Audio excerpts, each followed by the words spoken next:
మచ్చిక జీవుల పెద్ద పెద్ద మైల సంతలు. ప్రియమైన భారతీయులారా, స్థూల దేహం, సూక్ష్మదేహం, కారణ దేహం, మూడు దేహాలు.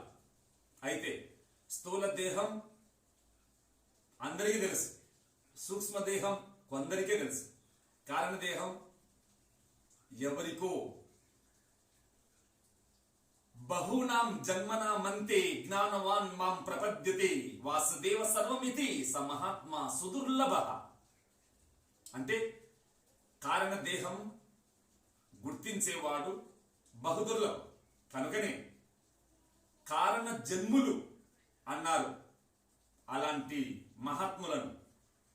కారణ గురువుల వెదకి కాయము తరుచుము జీవ. అంటే ఈ మూడు కాయాలు, స్థూలకాయం, సూక్ష్మకాయం, కారణకాయం, ఈ మూడు శరీరాలను మమకార అహంకార బంధాల నుంచి విముక్తుడైనప్పుడు ఈ మైల సంతలన్నీ మాయమైపోతాయి. మైల సంతలంటే మన ఇంద్రియాలే. ఈ ఇంద్రియాలలో అనేక పుణ్య పాప కర్మలనే మిశ్రమ కర్మలు. ఇవన్నీ మార్కెట్ ఏ విధంగా రకరకాల కూరగాయలతో నిండి ఉంటుందో అలాగే మన ఇంద్రియాలలో రకరకాల పాప పుణ్య మిశ్రమ కర్మలనే ఈ కూరగాయల కొట్లు.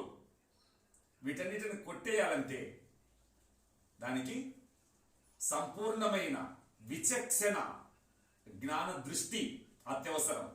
కనుకనే బ్రహ్మణ్యాదాయ కర్మాణి సంగం త్యక్త్వా కరోతి యః లిప్యతేన సపాపేన పద్మపత్రమివాంబస. నీవు సమాజాన్ని పూర్తిగా విడిచినా పోని, అందులో మునిగిన పరిపూర్ణ శాంతి చిక్కదు.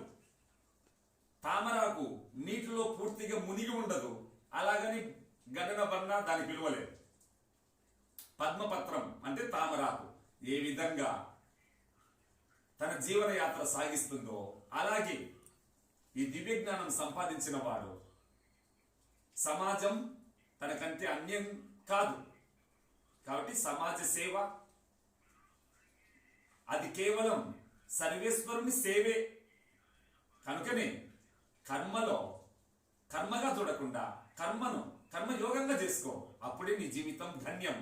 కర్మయోగం, అలాగే భక్తి యోగం, అలాగే జ్ఞానయోగం. కర్మ, భక్తి, జ్ఞానం, ఈ మూడే భగవద్గీతలో త్రిశక్తం. కర్మశక్తం, భక్తి శక్తం, జ్ఞాన శక్తం.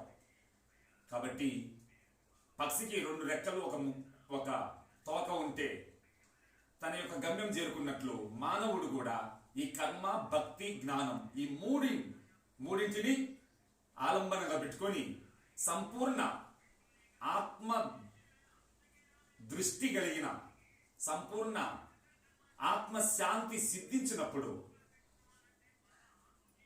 నీ జ్ఞాన విచక్షణే సంపూర్ణ శాంతిని ప్రసాదించే అమృత సంజీవిని.